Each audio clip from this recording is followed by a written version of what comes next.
an interesting question. Nobody whatsoever. I was diagnosed as autistic. Even as an 8-year-old, there was an element of shame. And my response was, I don't want any people I know at school to know. Because I know them somewhat well. I listened to ceilidh and Max Gosha's episodes. I mentioned to both of them I'd listened to it because it did make me kind of see them through a bit of a new light. And that's got to reflect a decently done interview. Eligible to run for union president. That is some very choice diplomatic language. Let's not make any kind of violations of the Constitution. And also I think we'll talk about sexuality later, but law in the UK that forbade any teaching staff to discuss topics related to homosexuality with children. They stapled photos of my mum's face to the trees with the caption "Tree Killer." Rather malicious social media campaign. I mean, this is quite a difficult time, I think, for the family.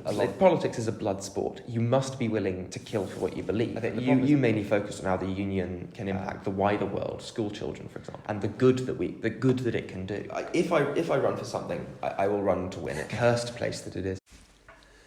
Boys and girls, ladies and gentlemen, welcome back to my podcast, Coffee's on me, David Quan, where I strive to give guests legacy-worthy interviews that listeners can enjoy while cooking, commuting, relaxing, or walking their pets.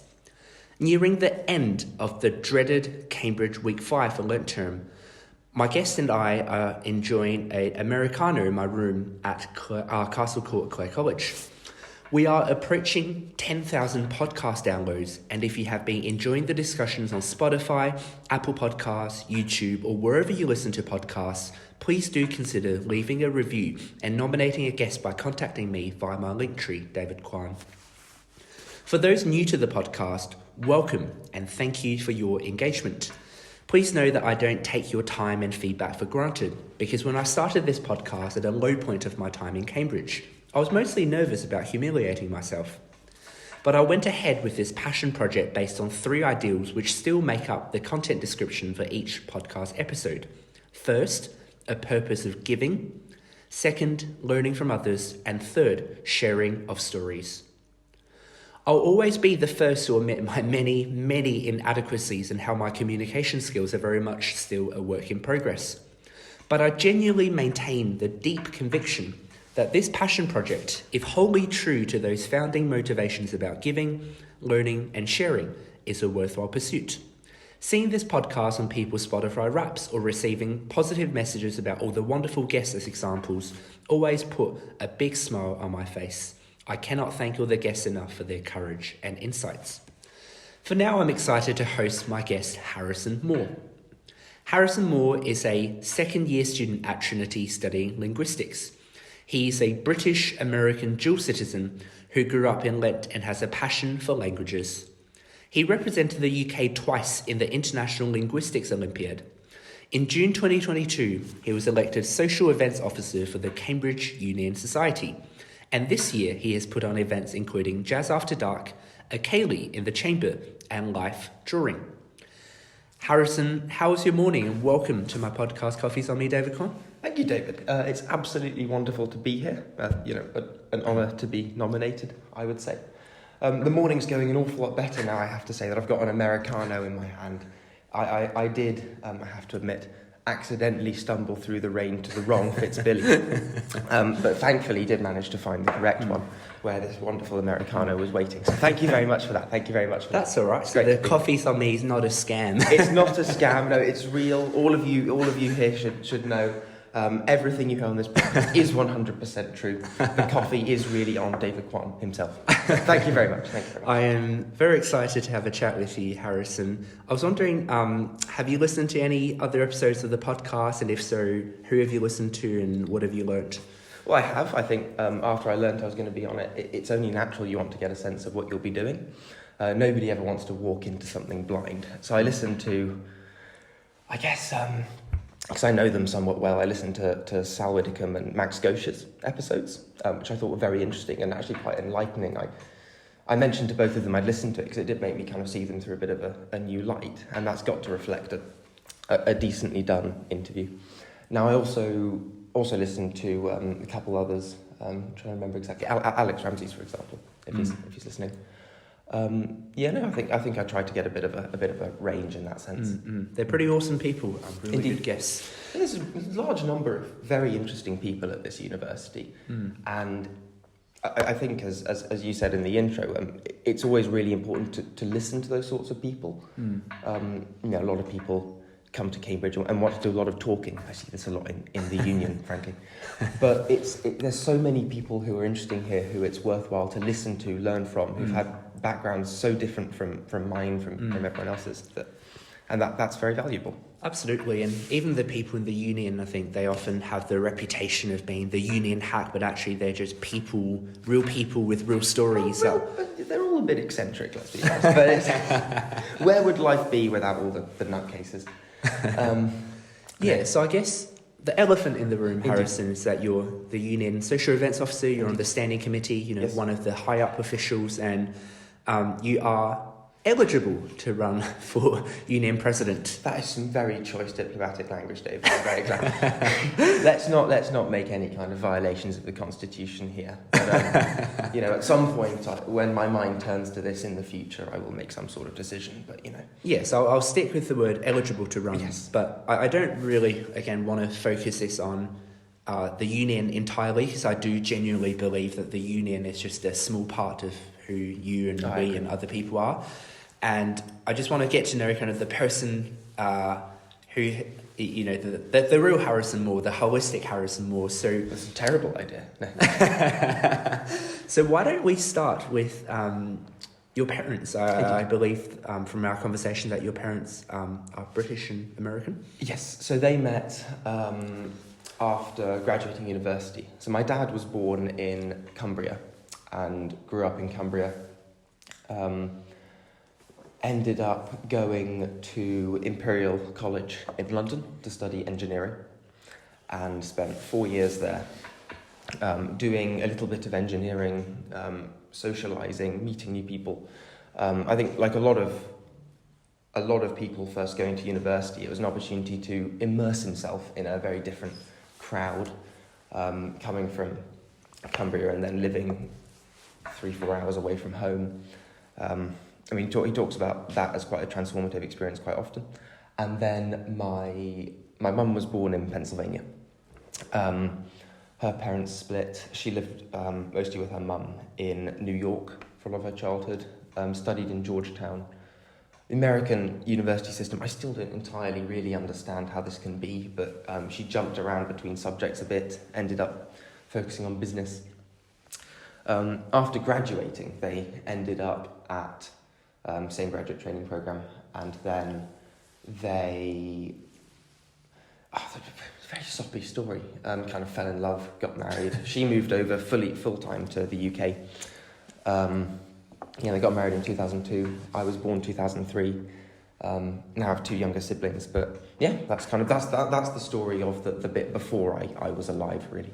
Where were you born? So I was born in London. We lived in a townhouse in Greenwich. Now, I couldn't pick this out of a lineup, really, because we moved out of it when I was 10 months old, so I have no memories whatsoever of the place. And we moved down to Tunbridge Wells, which is where my 2 siblings were born. I was at school there throughout my schooling, and have lived in Cambridge now for the last year and a half. Mm-hmm. So do you feel more American or more British? It's an interesting question, really, because my accent is very stereotypically Southern British, with all of the associations that come along with that. And to my American relatives, we're always the British side of the family, so to speak.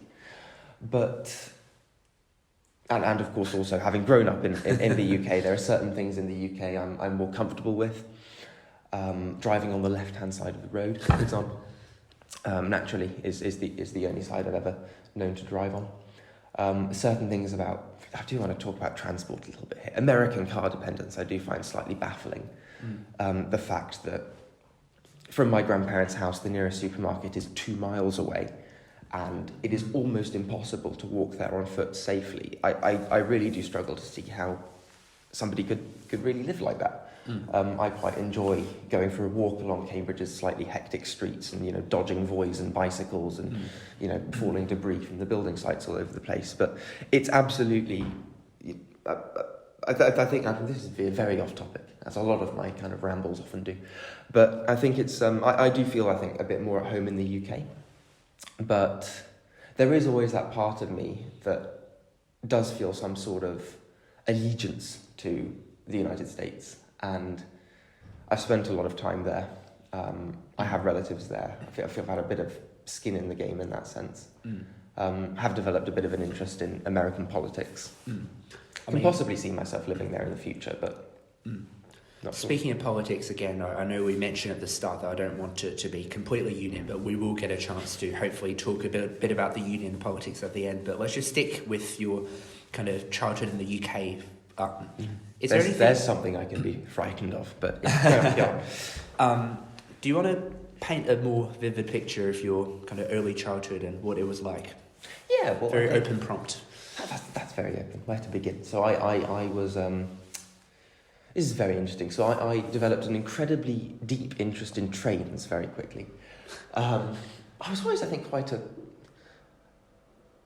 lonely child. I'd often, spend breaks at school in the library instead of, out on the playground with friends. To read or play trains? Read. No, the train thing was then there was a space thing, then there was a dinosaur thing. It all came in stages. I was always really the kind of shy, nerdy kid in primary school, and I. At one point, the school had to intervene and give me a challenge to go outside one break time a week, which I didn't stick to once. But I was always kind of more comfortable in the library, reading, learning new things, interests pinging about. I think to the surprise of nobody whatsoever, I was diagnosed as autistic when I was 8, which was an interesting thing.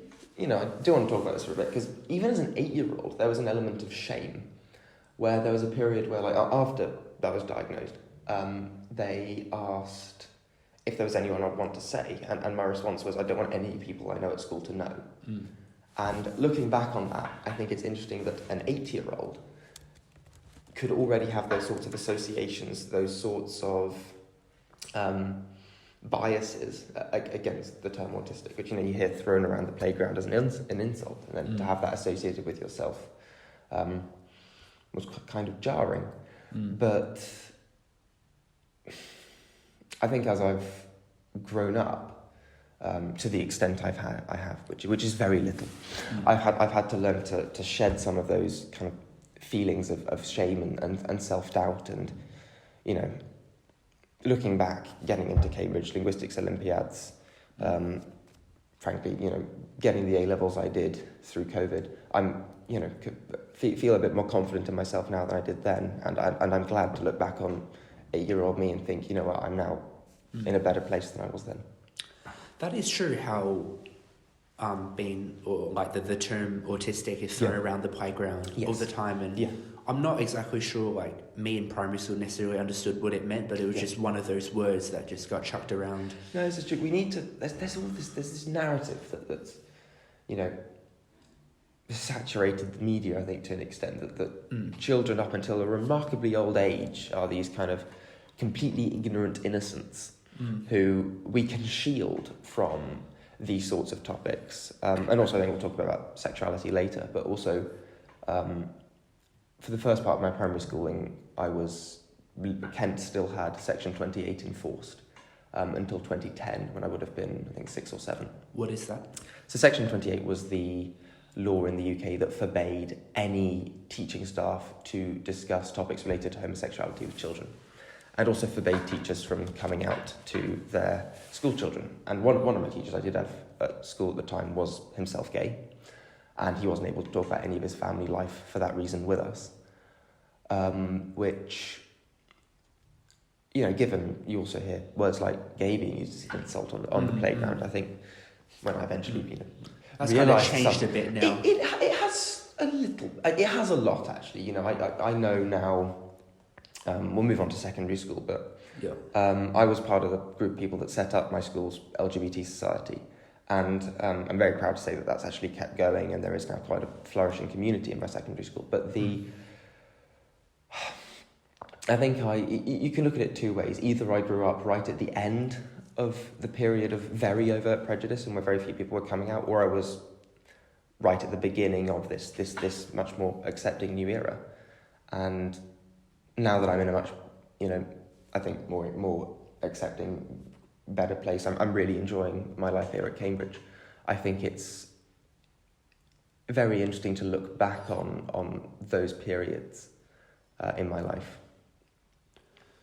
So did you feel like you were always like a bit of you against the world kind of vibes? I wouldn't exactly put it like that. Always felt different. I think I grew somewhat comfortable with being often either alone or with a small group of friends. When you say different, do you mean like feeling marginalised or just? I wouldn't say marginalised. Okay. I've grown up with quite a lot of advantages. Being white male in the south of England comes with its privileges. Mm-hmm. But no, in spite of that, there's always been something slightly off. Mm. And I'm not entirely sure how that factors into my psychology. If you want to discuss that for an hour, then we can try and get to the bottom of that.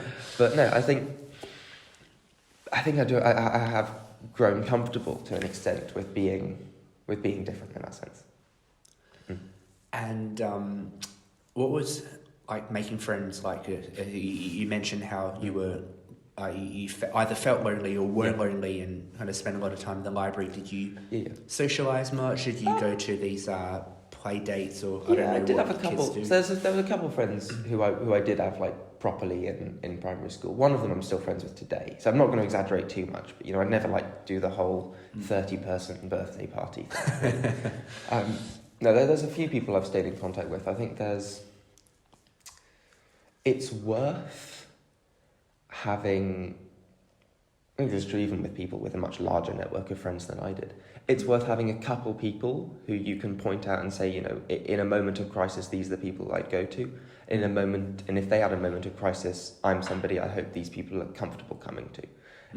And there's a few people like that who I can now look at and say this is not just a support network, but a group of people who I enjoy spending time with, who I enjoy talking to, and who I do think are good friends, and in a sense I've never really felt more socially accepted in that sense than being here at Cambridge. It's absolutely incredible place with so many people with such a diversity of interests, all of which I think when you talk to them have at some point in life faced some sort of setback, which we all do, frankly. Where's life if you don't have something to overcome?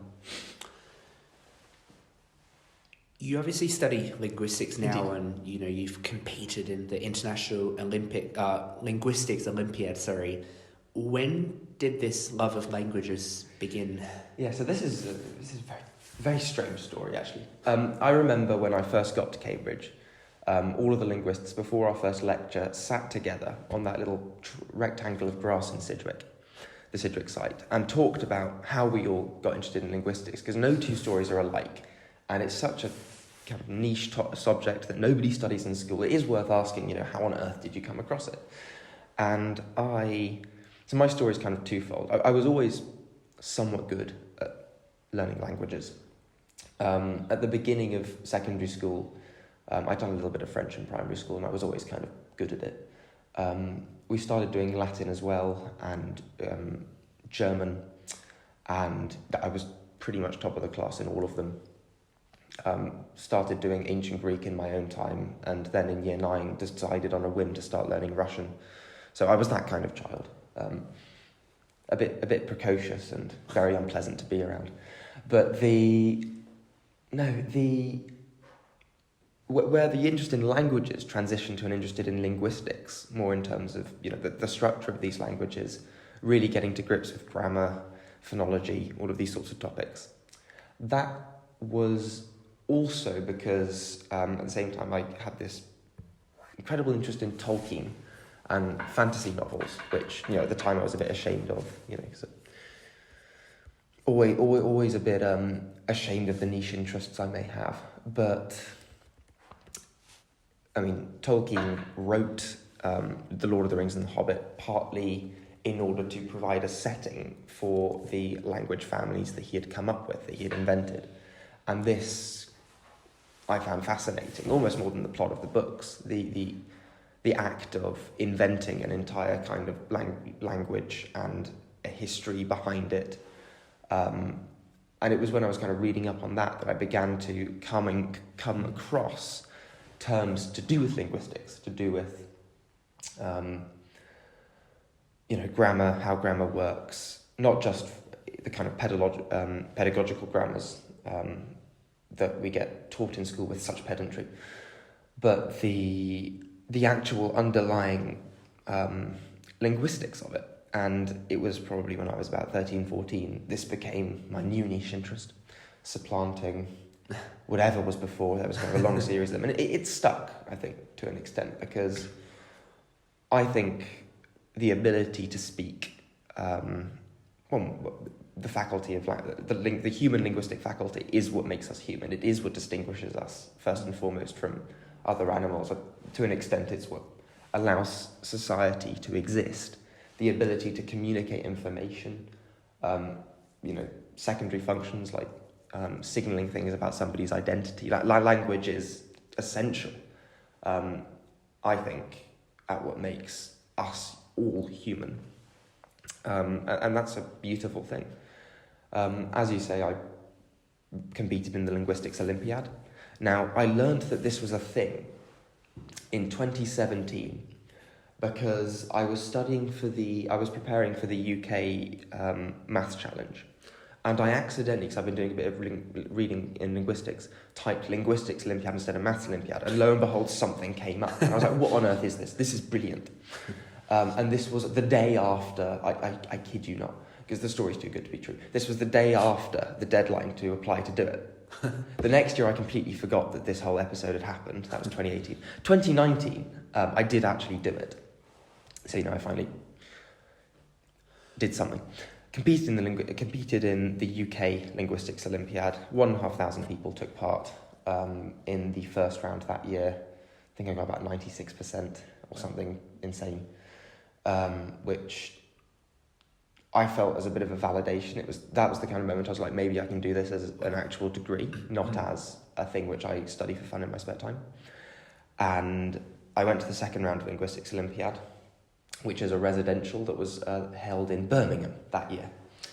And I found it absolutely transformative to be around so many other young people who shared this kind of completely random niche interest, and to talk about things with them, which I couldn't really with any of the friends that I had back home, because a lot of them thought that this was a completely bizarre thing I was interested in. Why would anyone be interested in linguistics and not, I don't know, cars? I don't know. But trains. Indeed, trains. I still love trains. We should build more trains. This is my kind of one of the opinions that I held most dearly. I love trains.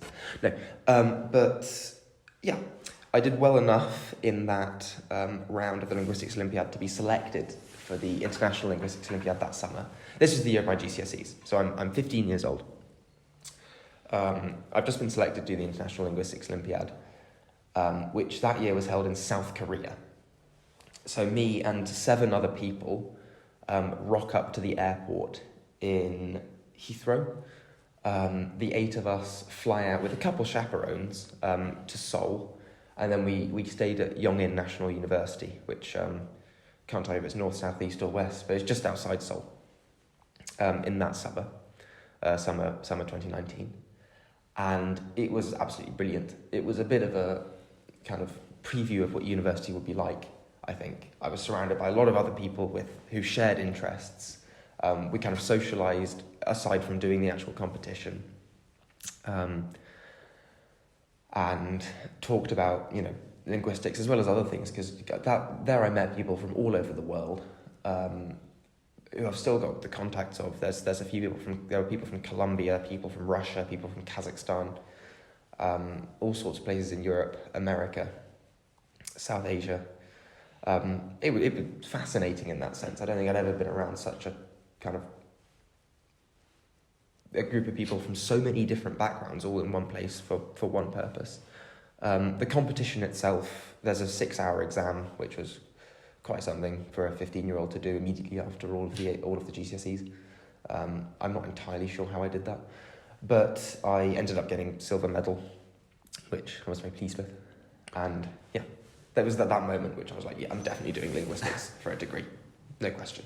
That is so cool. That's fantastic. Any questions about that? Because Yeah, well, the 6-hour exam then, do you mind elaborating a bit more on how it, like, what composed the exam and what did you have to do? Very happily, very happily. Now, if you want any more, feel free to interrupt, because I might be assuming too much knowledge on this. So, 6 hours, there are 5 questions, each of them 20 marks. The average mark was about 30%.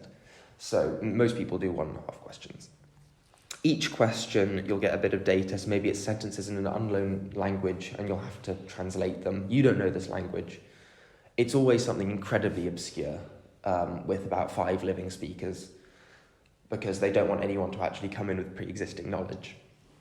So you get, for example, sentences in these languages, in this language, and then you have to translate them into English, and you get a few translations that are out of order, or something like that.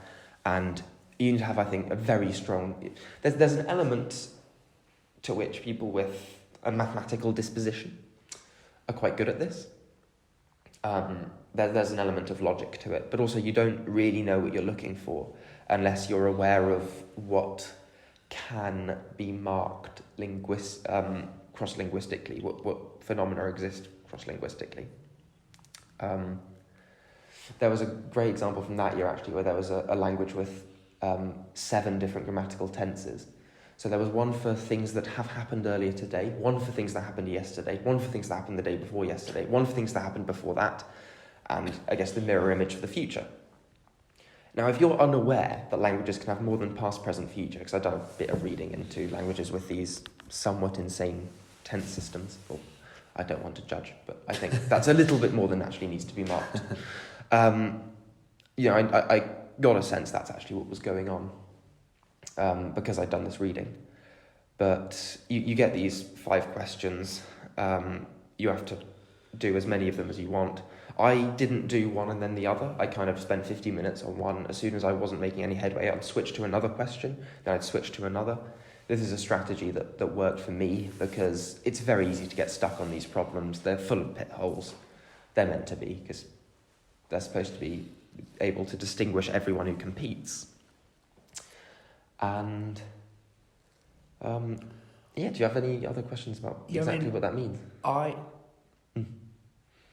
wouldn't pretend as if I know much about languages and can talk eloquently or educatively about it, but as a bilingual, I've always been quite fascinated by languages, and I was wondering, just, again, another open prompt, but do you think different languages are more similar than different, or what are the common similarities or That sounds like an essay differences? question. You're making me do my degree. Okay.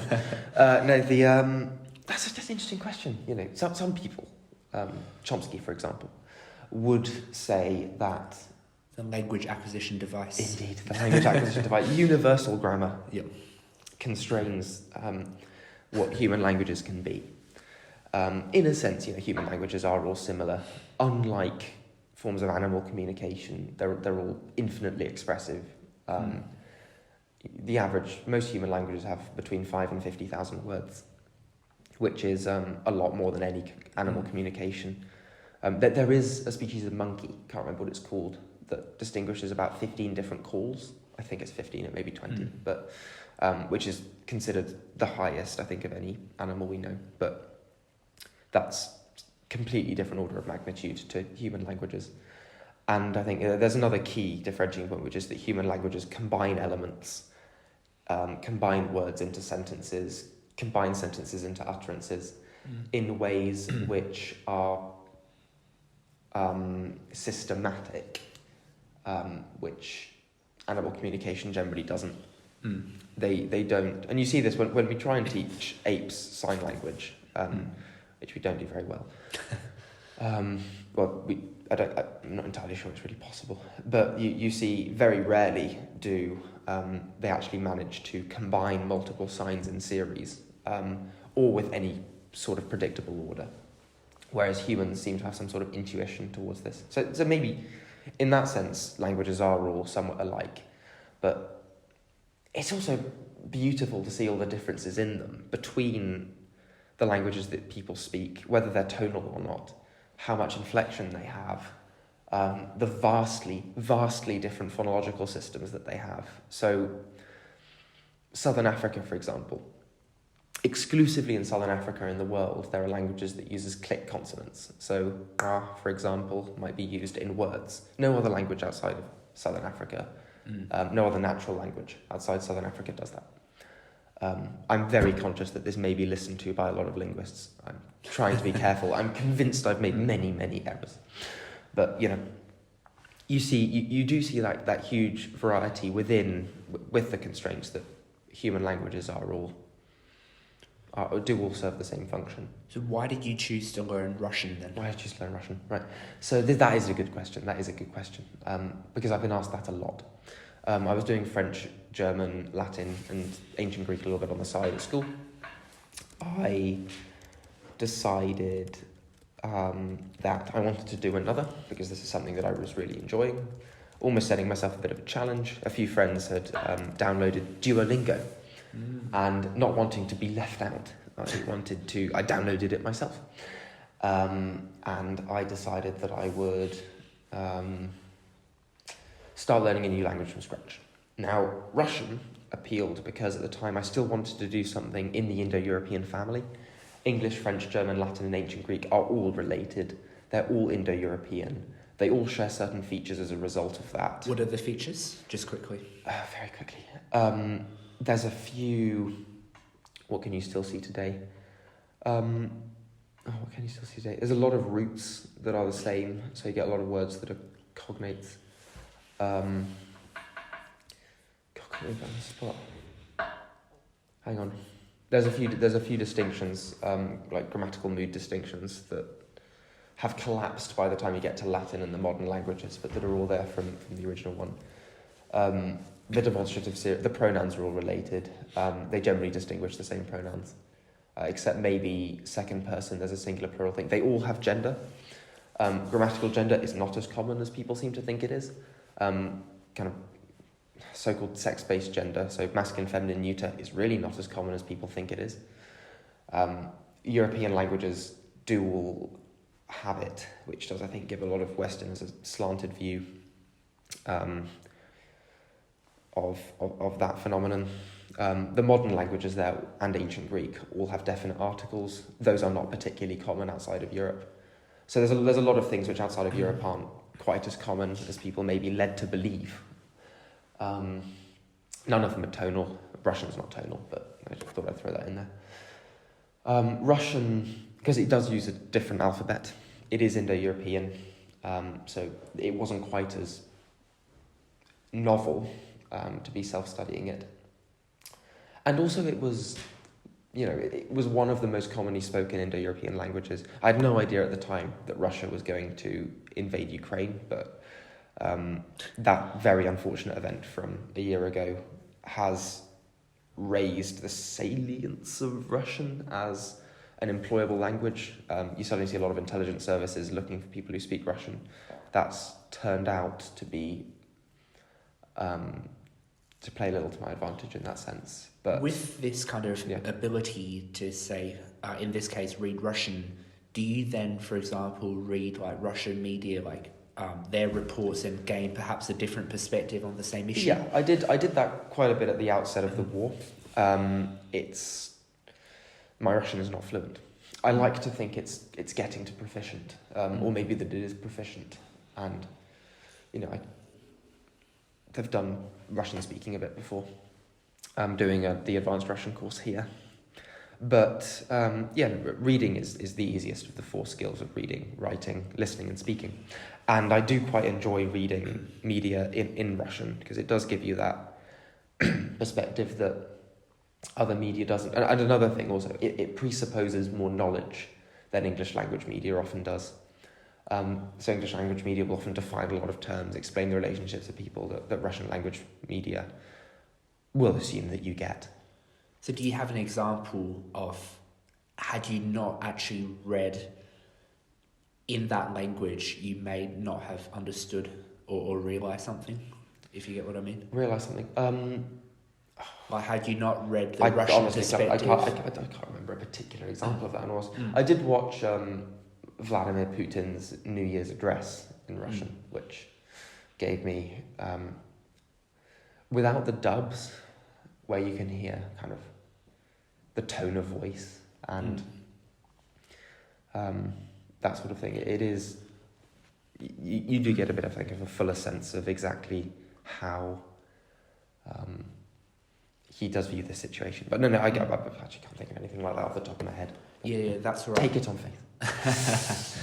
I guess like languages are so, as you said, intrinsic to the way we express ourselves, understand ourselves, and communicate and relate to other people. And it's, of course, by extension. Well, you'll be a great example. I mean, I noticed that you on, for example, the podcast description have your name in English characters and also in Chinese characters, right? Yeah, absolutely. And it also, I guess, for me, is a bit of an identity thing where being born in China and, you know, having kind of my foundational years there, first 5 years, and then moving to Australia, speaking Mandarin at home and English outside has always been something I've noticed. And I think both part of me are very, very important. I can't just be one. But let's move on to a bit in politics. I know you're quite interested, and I think this languages really tie quite closely with politics. Yes. A lot of people in the UK, I guess, say that, you know, Brexit, for example, 2016 was a kind of turning point or catalyst for them following politics or recognising the importance of politics can have on their and their children's lives. Did you have a distinct event, moment or situation where you just switched on to following politics, or was that just a gradual developmental process? So I think there's a few moments. All of these are in the year 2016. Okay. Which have made me interested in politics. I'd never really found it interesting before. I didn't know how elections worked in like 2015. Well, I was 11, but you know, I didn't know how elections worked for the 2015 election. Wasn't really paying attention. Had much more important things to do, like eat lunch and. You weren't following the union campaigns at the time. No, I wasn't. Barely am Just now. kidding. Barely am now. I've no idea what's going on really. But of course. All the fun things that you have to say. So 2016, I was watching an episode of The Apprentice. This is the very first time I think I developed an awareness of American politics. So 2016, I'm watching an episode of The Apprentice with my granddad from Florida. And, you know, Alan Sugar is there, Lord Sugar is there saying some things. Can't remember what they were. They were probably very interesting things. Not particularly, actually, because I turned to my granddad and started having a chat over the TV show. I imagine it wasn't very interesting at all. But at one point I ask, who does the American Apprentice? And he says, Donald Trump. He's running for president and I hope he wins. This was in, I think, January 2016, before any of the primaries had been held. And this is the first time I'd actually heard that Trump was running. Believe it or not, I'd gone 6 months of the campaign without even being aware. Astonishing for me to think now. That happened, January 2016. I started following along with that campaign, and my 12-year-old self was slightly baffled at how it was developing. And I think from then a part of me wanted to understand exactly how somebody who I saw as in such a strange light could win, who I had such a kind of visceral dislike for at the time could be elected. Then there's the Brexit referendum, which I guess was similar. Financially, me and my family were comfortable. My parents both voted Remain. I campaigned for Remain in the school's mock referendum.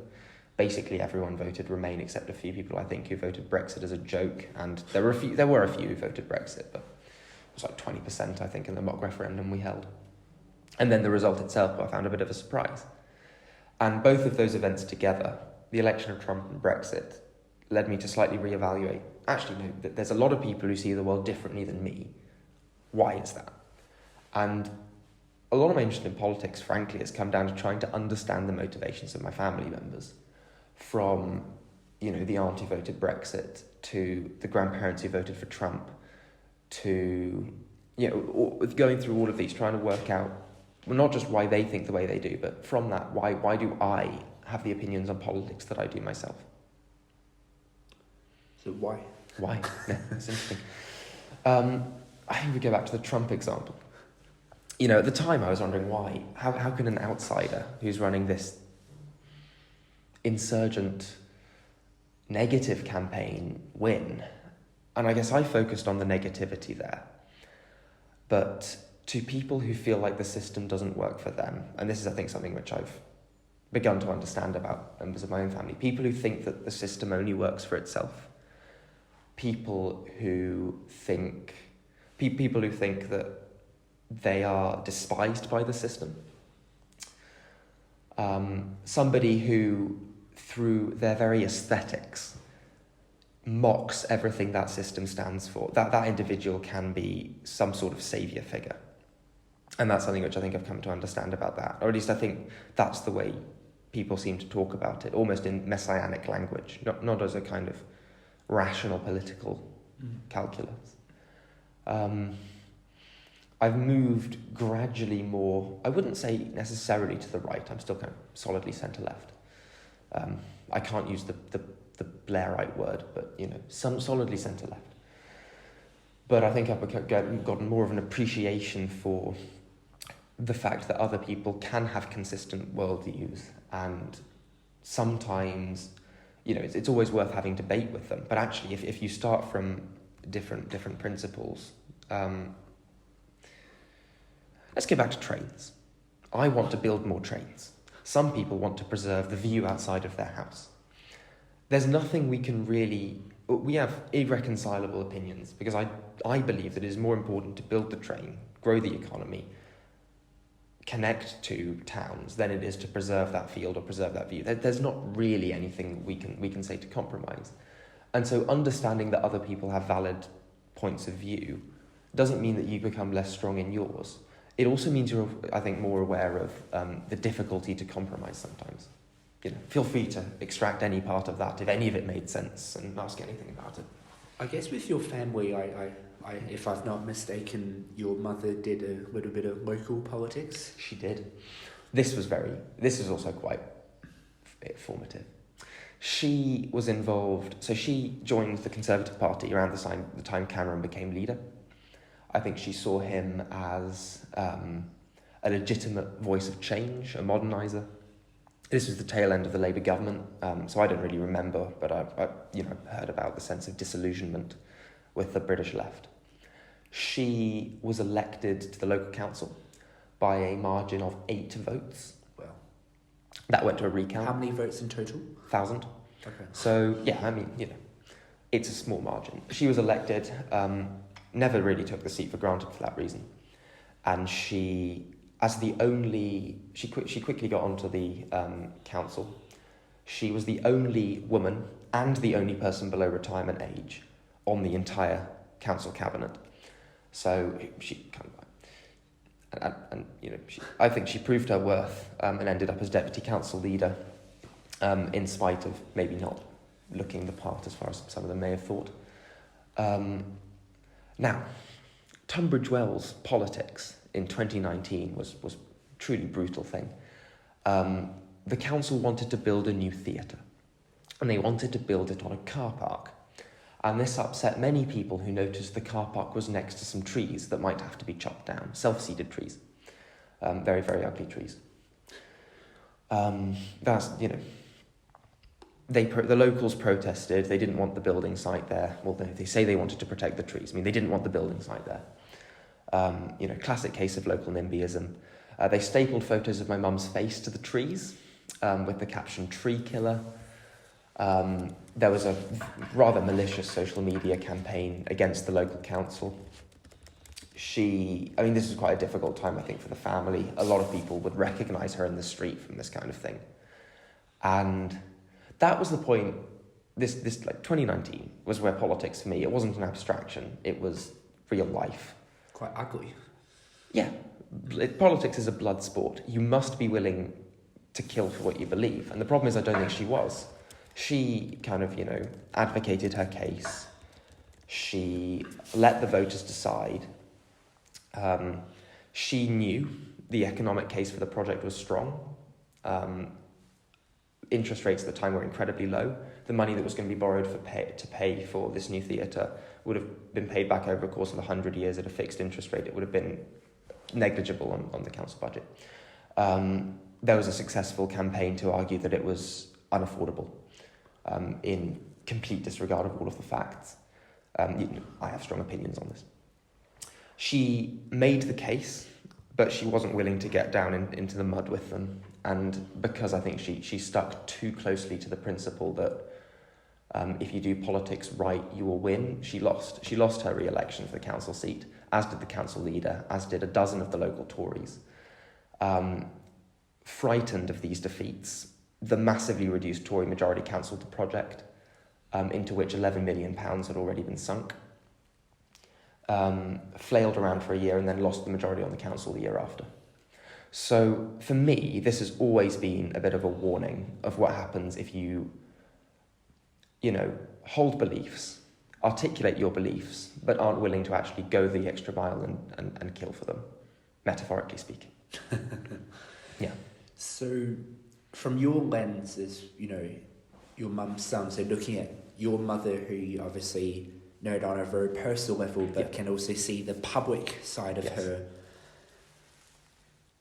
what did that experience of, both sides of her, how has that shaped your kind of worldview and how you approach kind of what you do now, say in the union, which is a very political environment? Is it? You're telling me for the first time. I never knew this. No, it's made me so much more cynical of what people say about individuals. And at this point, to use examples, I'd have to talk about ongoing events or very recent events that impact ongoing events. But everyone in the union is a student, aged remarkably young, barely an adult, frankly. And we are all human. We are all fallible. And I think most of us have very, very good intentions.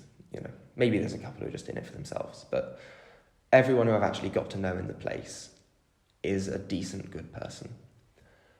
And separating, you first join and you hear, this person's this malicious hack who wants to do all of these things and, is only in it to strengthen this political society. And then you actually get to know them, and no, most people are fine. And this does always bring me back to that case of the blood sport of local politics. Because my, seeing the distinction between my mother's private persona, she's lovely, and the way she was smeared online as with some stuff that was logically completely unsound. The idea that I don't know that she had a stake in a company that she didn't have a stake in, that sort of thing. But yeah, it's made me much more cynical of smears against people and much more willing to actually get to know people for the real them. This actually also comes back to what we were talking earlier. I had friends in secondary school, but I was always kind of bottom of the social ladder. And while there, you do kind of... Once I began to break out of my shell a bit in sixth form and get to know a few more people, you learn people, you get to know people behind the facade, so to speak. So why did seeing the bloody side of politics, as you quoting you, why did that not deter you from being involved in highly political environments? Why were you more motivated after seeing that? Because I saw what happens when people who have beliefs don't fight for them. Because I believe that the union needs to change, and I know. Let's be very, very careful how I choose these words. And since getting involved, there have always been things that I've been wanting to do. People, when I got on debates committee, I wanted to invite. To do with the gender balance, for example. And if I'm not going to, if I wasn't going to do it, who was? And I know there's a lot of people who maybe feel the same way. But if you're not willing to go the extra mile and fight all the way for it, some people run campaigns, they sit back, they put up some endorsement posts, don't really campaign, then we see what happens. They lose. So you joining I'm, as you know, quite passionate about people getting involved. Literally the how to get involved Indeed. guide. I have seen that, yes. So I believe you first applied for Lent 2022, Yes. and you weren't selected. No, so this is a fun story. I joined the union in Michaelmas 2021 very, very quickly because I saw a TikTok. Now, the TikTok was from the Oxford Union. This was like a couple of days after I joined Cambridge, and I was like, oh, wow, an Oxford Union debating society. That's so cool. Is there one in Cambridge? And I look it up and I find there is, so I join. And then I actually go to the Freshers' Fair. I saw you at the Freshers' Fair, actually. That's where we first met. I hope I was smiling. You were. The stool was outside and it was very overcast, but I think you were just relieved it wasn't raining at the time. Probably was later. No, but then I applied for some debates because I found the idea of speaking in that chamber incredible. We become numb to it. Right? You know, you've been on union standing. I'm on union standing. By now, I look at the union chamber and I see a place I walk into every other day.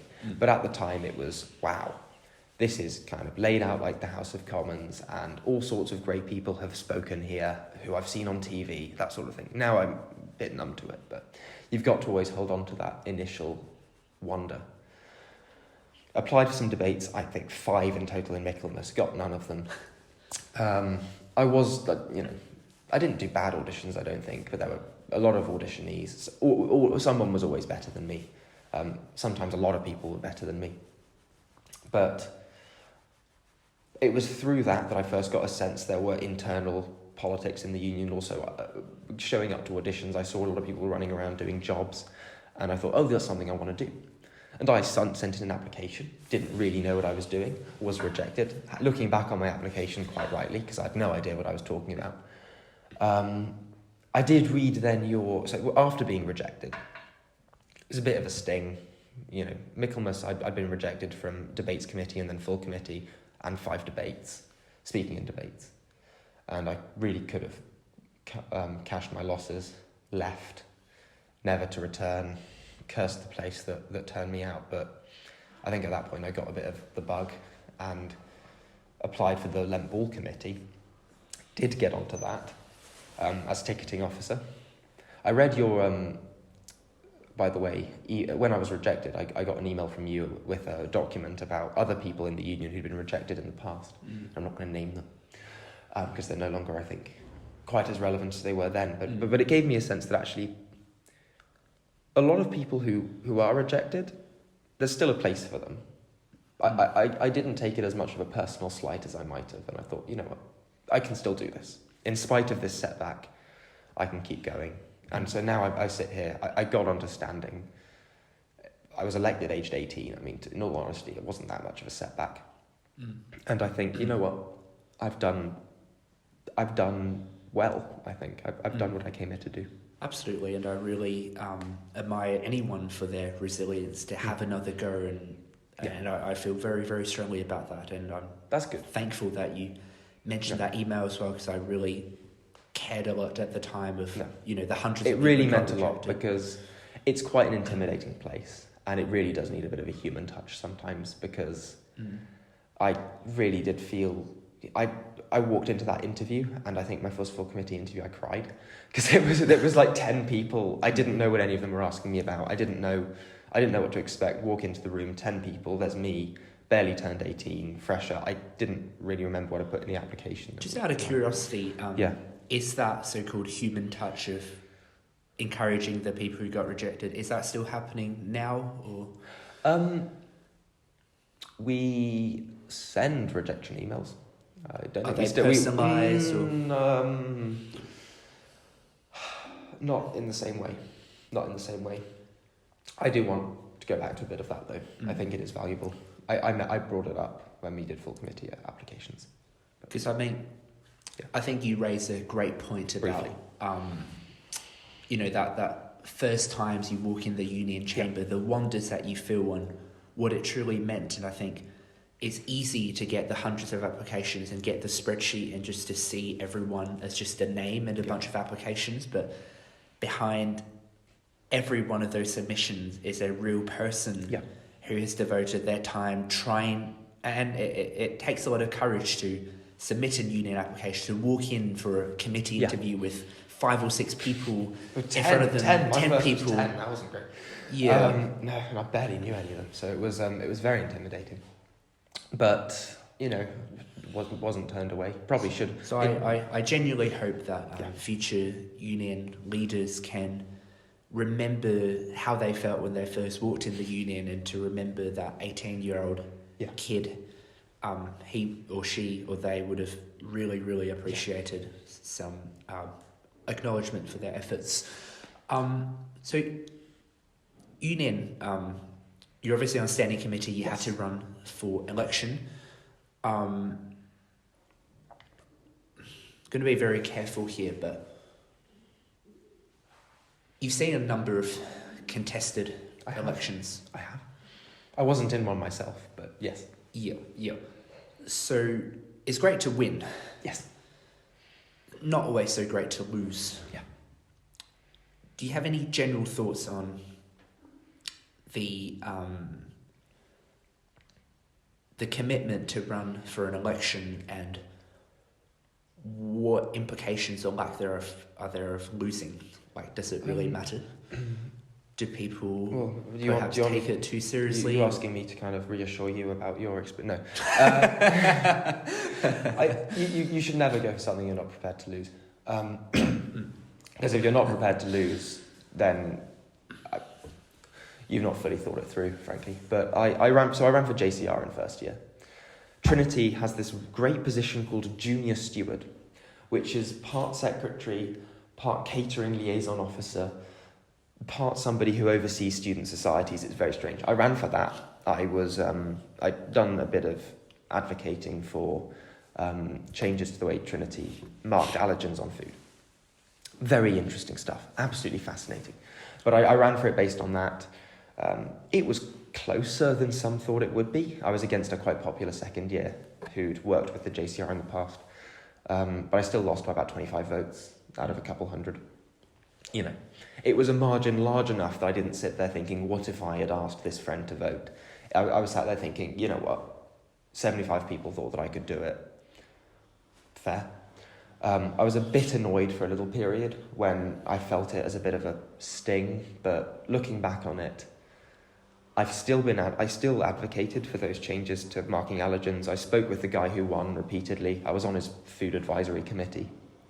Had a chat with the catering team myself at one point. Continued to advocate in spite of that loss, because I ran for something because I really believed in the stuff that I do. Thankfully, the changes that I put in my manifesto have all been made, that I can remember. And I think it actually worked out quite well for people. Looking back on it, I don't regret running, but losing that was quite a formative experience, because you have to learn to get over the sting of rejection. In life, there's always rejections, be it applying for jobs, universities, union committee positions. Something will always go wrong, and you have to learn to deal with when things go wrong. And that's, I think, something that I am getting out of Cambridge, and I hope I've learnt enough to deal with things going wrong that they can at last go right. But we'll let that. We'll see.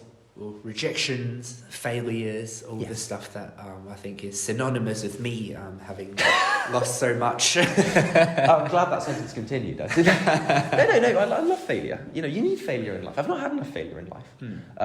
Please no one listen to that before the... No, okay. I've not had enough failure. I got 14 GCSEs, all A-star equivalent. I got my 4 A-levels. I've got to Cambridge. Nothing has really gone wrong. I failed my driving test twice. Yeah. Very, very badly. I passed the 3rd attempt. I've still no idea how that happened. I'm a terrible driver. I hope the DVLA is not listening. But if you are listening, hurry up at sending my new license. But sorry. But I do think it is very important in life to face setbacks, to learn to get over them, because it'll give you a richer sense of yourself and a stronger determination to do good, I think. Self-indulgent question. What did you make of my campaign? What did I make of your campaign? For president? Oh, God. Right. Let me choose my words carefully. That was an interesting race. So that was the second election I'd seen, and I think it caught people by surprise. You did well given that. I mean, it was ludicrously high turnout, the election. Was it nearly 600 votes cast or something like that? And yeah, you got well over 100 votes. Good for that. Yeah. The campaign itself. Well, what exactly about the campaign are you talking about? The rhetoric, the aesthetics, Yeah, so overall, what did you make of it? I guess so I asked that not just for self-indulgence, I just want to kind of understand a bit more about how you see and evaluate other campaigns. Yeah. It was a very message-oriented campaign. And not necessarily... So the union as an entity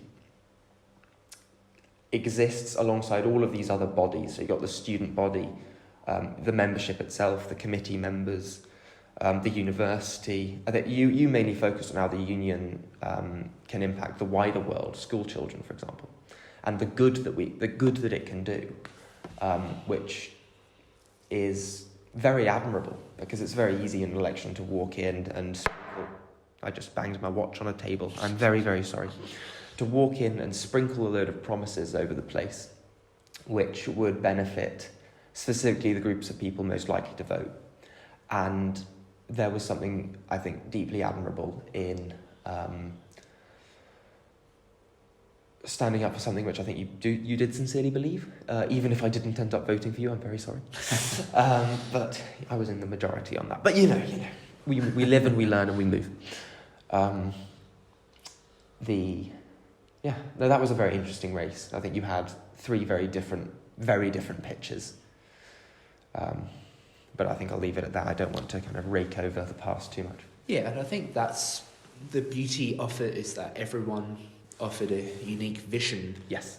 And certainly when I think back to the union and the people who I worked with and even ran against, I have nothing but love for them personally, and I think I'm really happy with how things went. I think things always work out for the right reason. I'm serendipitous in that regard, and I think being able to separate the personal from the politics, as difficult as it may seem in moments of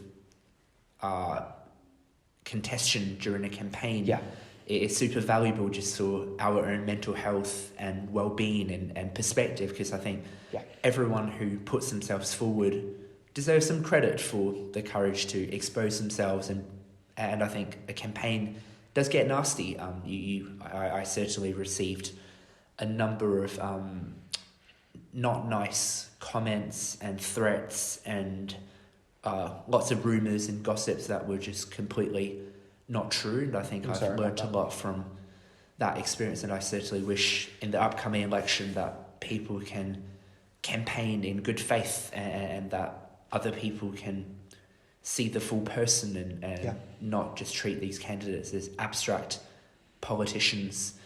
But people. We're all... You get so caught up in it, and at this point I am quite caught up on it. You've made me try and take a step back for a second and extricate myself from the kind of red mist. But also I think as someone who has lost the union presidential campaign, like, I can say with absolute confidence that there is a world outside the Cambridge Union in Cambridge, and life outside of the union for me has the real world. It's actually been quite wonderful, and I think for me being able to see a different side of Cambridge, to meet some different people, has been incredibly valuable. And I wouldn't you would want say it that, any wouldn't other you? way. You would say that, wouldn't you? Though. Sure. But I think I genuinely do mean it. It's not just a let's make myself feel good. That I think I've benefited. Sure. If I run for something, I will run to win it. Because I will believe that I have the right message. But if I then lose, then I have 4 more terms of my degree to do my degree very thoroughly, perhaps more thoroughly than I've been doing in the past couple of terms, and to throw myself into all of the other things that Cambridge has to offer. And to an extent, I kind of like the union to do a bit more of that, to connect. There's been a bit of outreach there's been some good outreach to student societies in the past, but kind of continuing with that is something which I hope that whatever happens in these elections does get done. Great. Some rapid fire questions. Some are union related, others not union related. But let's start with your proudest achievement in the union. Probably the ceilidh. I really enjoyed that. I'm glad. I remember you did. There's a great photo of the two of us with glitter all over my face. Holding on to David while we were outside. Because that was pretty much single-handedly me beforehand, and then there was the team swung into place. It all kind of fell into place for the night. We got the discounted tickets for members, which I was really pleased with. I mean, members' tickets were 50% off. And I was really, really pleased for that, and I hope that it did draw a few new people into the building. Favourite union event ever? Okay. For that you've attended? Or speakers, favourite speaker in your time? That's a good one. That is a good one. Oh, what was his name? My mind's gone blank. The guy with the maggots who threw the maggots to the audience. Bear Grylls? Yeah, that one, Bear Grylls. That came right after I'd lost the JCR election. And the things he was saying about failure. In order to succeed, throwing yourselves into circumstances you can fail in. I was like, yes, that's what I did. That's what I did. I will succeed. Well done to... It resonated at the time. Okay. Well done to Lara for a great interview on that. Indeed. And well done to Lara for eating that maggot or whatever it was. That took something. Favourite union debate motion in your time? Can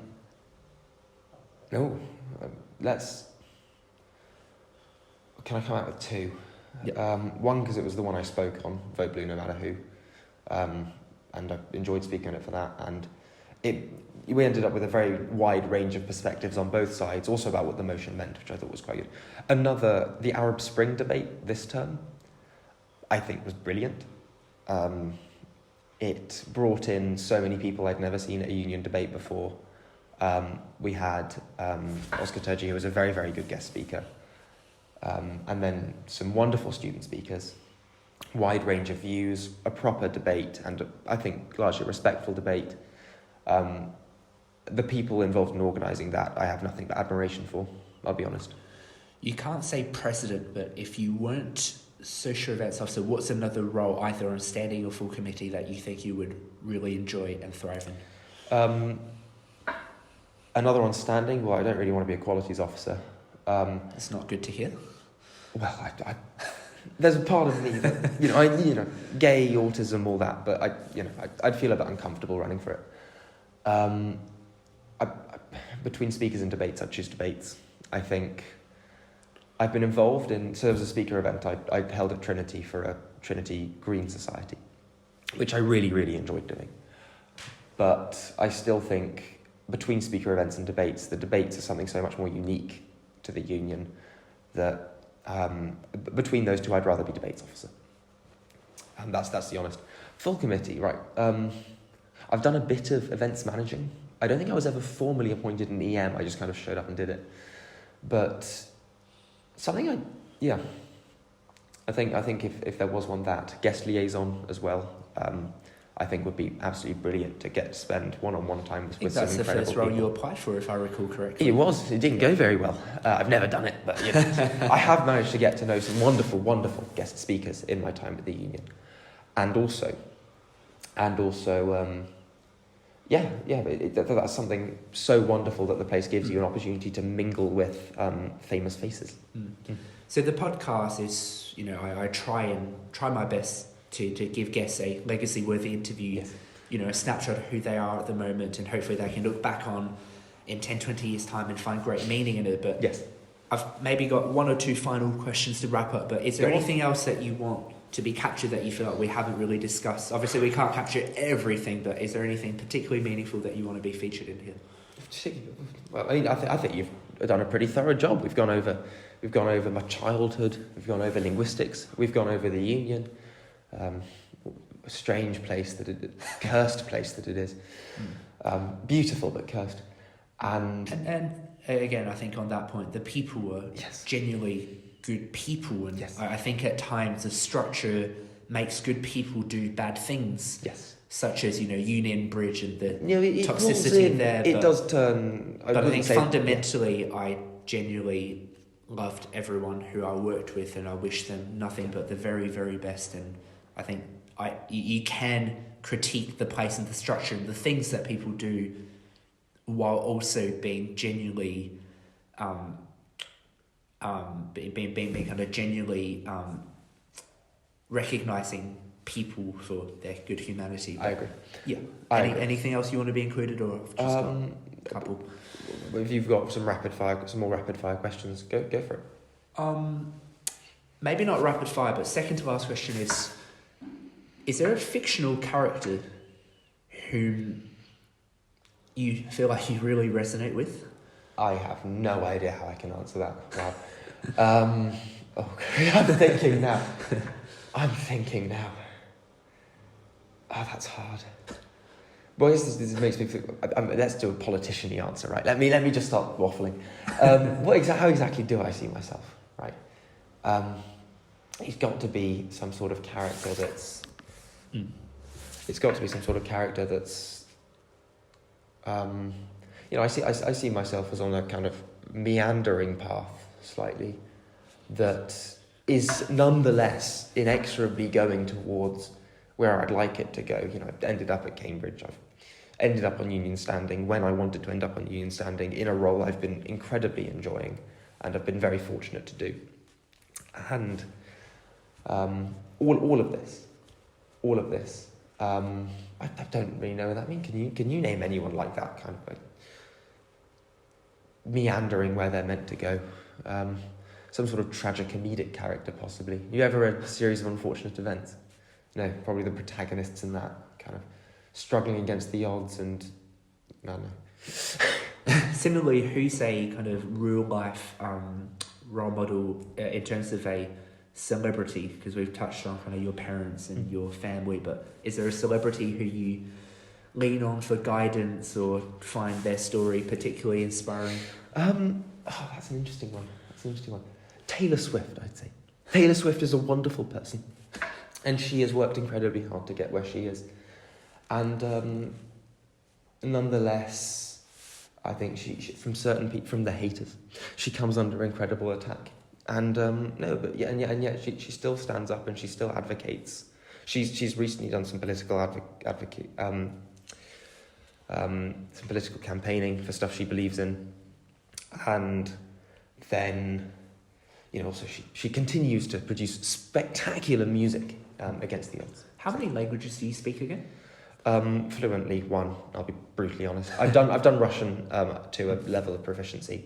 French and German I can read somewhat. I did Latin, ancient Greek in the past. I dabbled a little bit in Japanese, Korean, Nahuatl, a little bit of Italian. There was another. I did a little bit of at one point, but I think I've probably forgotten. Again, when I interview, I don't really want to think about listeners or predominantly, but more you, and thinking about especially Future Harrison. Yes. So for Future Harrison, could you maybe, in each of the languages that you're competent or able to speak in, give some shout outs to people perhaps relevant in that language, but just capture your language abilities and maybe thank some people along the way. So like in English, thank some people, in Russian, thank some people who have really shaped your life. I'll use those too. I'll use those. My productive French and German is dreadful at the moment. I think start with French. No, not French. Sorry, Russian. Start with Russian. I think okay. Who would I want to thank? I'm trying to be very careful, right? Because I know this is going to be dissected every which way. And so. You've really just shaped your life and who you are. Shaped my life? Probably my parents. But in Russian. Благословить моим родителям, я бы сказал. And my parents. It's got to be my parents. People who've been with me all the way through and who continue to shape me. That threw me slightly, I have to say, but sorry. Great. Well, last question, typical final one. What's one message, quote, or saying you wish every educator, coach, community leader, parent, etc. would promote and every kid would internalise? Your message to the world. That's a good point. I think it's got to be, success comes at a cost. You've got to, if you want something, go for it even though you may fail. And if I hadn't, thrown myself bravely off the, at the union, I wouldn't be here now on standing committee. And maybe I'll throw myself at it again. And if so, I hope we see the same outcome. And I'm cautiously optimistic in that sense. Well, Harrison, thank you very much for your time. And Thank you, David, for the Americano, for the conversation, for the opportunity. Yeah, that's right. I mean, having served on standing committee myself, I understand the tremendous sacrifice and commitment that comes with a lot of privileges as well, of course. The privileges are, I do quite enjoy the dinners that I've got, and also having ran a presidential campaign and lost one, and whatever happens in the next election, I'm wishing everyone involved, I don't know who is involved at this point, but wishing everyone involved well, and I'm sure things will work out just the way it should. Wishing you a wonderful day, and please stay dry. Thank you.